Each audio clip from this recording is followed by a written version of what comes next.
ৰাম নাৰায়ণ ৰাম।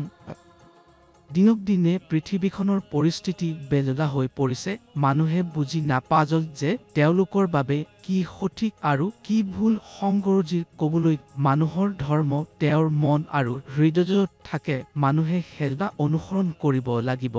কিন্তু ৰাতিটো মানুহে ধ্যান কৰিব লাগিব। যেতিয়া মানুহে ভোজন কৰাৰ পিছত শুবলৈ যায় তেতিয়া তেওঁ নিজৰ শোৱাৰ ঠাইত বহি ধ্যান কৰিবলৈ উচিত। ই এক প্ৰকাৰৰ পূজা। মন্দিৰ আৰু মছজিদত পূজা আৰু নামাজ পঢ়িবৰ প্ৰয়োজন নাই। মছজিদত নামাজ পঢ়ি থকা ব্যক্তিজনে কোৰানত নামাজ পঢ়া উচিত, আজান পঢ়া উচিত নহ'ব, নিশ্চিত কবৰস্থান নহ'ব। কিন্তু সেয়া ইজৰাৰ পৰাও আছে।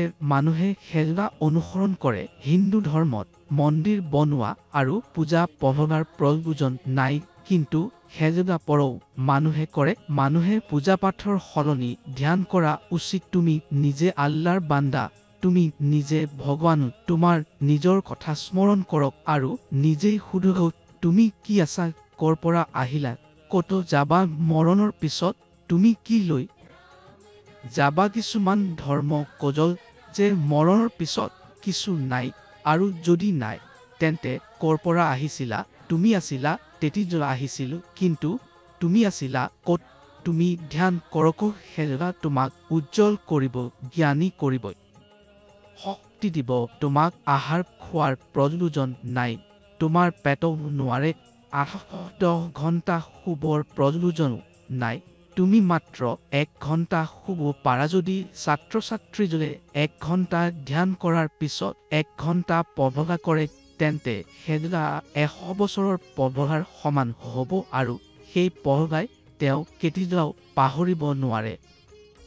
পৃথিৱীত লাখ লাখ কোটি কিতাপ আছে, তেন্তে আকাশ কিমান ডাঙৰ কিতাপ, আকাশ কিমান ডাঙৰ, আকাশৰ দৈৰ্ঘ্য কিমান, আকাশ সকলো কিতাপ খালী, সকলো তৰা আছে, প্ৰতিটো তৰা এক এক কিতাপ। তুমি ভাবিব পাৰা কিমান ডাঙৰ কিতাপ। সেয়া চাৰা চাওক আৰু সেয়াক সঁচা কৰি ৰাখক। সূৰ্যৰ সেৱা কৰে। সূৰ্য সকলোৰে ভৰিৰ তলত আছে, পানী ভৰিৰ তলত আছে, পৃথিৱী ভৰিৰ তলত আছে। তেতিয়াও মানুহে তলত হ'বলৈ জানেনে, সৰেণ্ডাৰ কৰিবলৈ জানেনে? সূৰ্যৰ ৰশ্মি আমাৰ ভৰিৰ তলতো আছে, ওপৰতো আছে, বতাহ ওপৰতো আছে, তলতো আছে, আকাশ ওপৰতো আছে আৰু তলতো আছে, পানী তলতো আছে আৰু ওপৰতো আছে, পৃথিৱীও আমাৰ ভৰিৰ তলত আছে। সকলোৰে সন্মান কৰিব লাগিব। কোনোজন ৰাষ্ট্ৰপতি, প্ৰধানমন্ত্ৰী, জাষ্টিছ হোৱা কোনোজনেও হাৰ মানি নাছিল। কৰা পৰ্যন্ত কলা পতিয়া গৈ থাকে আৰু তাৰ ফল খাবলৈ দিলে। যি ফুল মাছে তুলসী পাত মাছে সেয়া একো অনুভৱ কৰে, মাচিব লাগে তেন্তে হাত যোগী মন্না কৰক। পৃথিৱীত বহু ডাকু হৈছে, চোৰ হৈছে, সকলো চোৰ হৈছে। ৰাজনৈতিক মানুহ আৰু ৰাজনৈতিক নহয় এমন সকলেই চোৰবোৰক ৰক্ষা কৰিবলৈ সংবিধান ৰচনা কৰা হৈছে।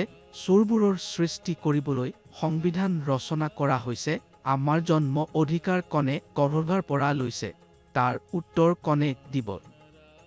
অলপ দিন আগতে কৈছিল যে চীন, ৰাছিয়া আৰু ভাৰত একেলগ হৈ এছিয়ান ব্লক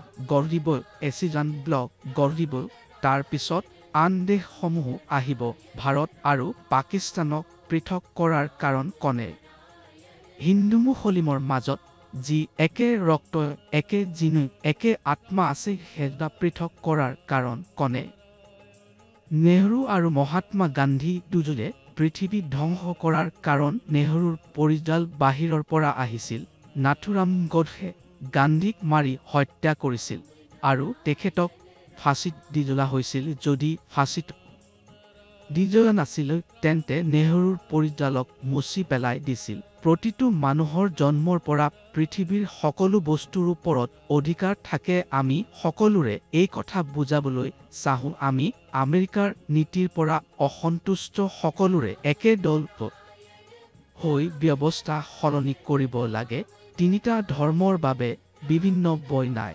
সকলোৰে বাবে একে পৃথিৱী, একে গছ-গছনি, একে। যেতিয়া কোনো মানুহে ৰোগী হ'ল আৰু সেয়াৰ ৰক্তৰ প্ৰয়োজন হ'ল তেন্তে কি ধৰ্মৰ পৰা ৰক্তৰ প্ৰয়োজন সোধা সহজ নহজৰ সেইবাবে মই সকলোকে একত্ৰিত কৰিব বিচাৰো। আপুনি সকলোৰে ৰাম নাৰাজন ৰামৰ সৈতে যুক্ত হৈ জীৱন আনন্দময় কৰিব।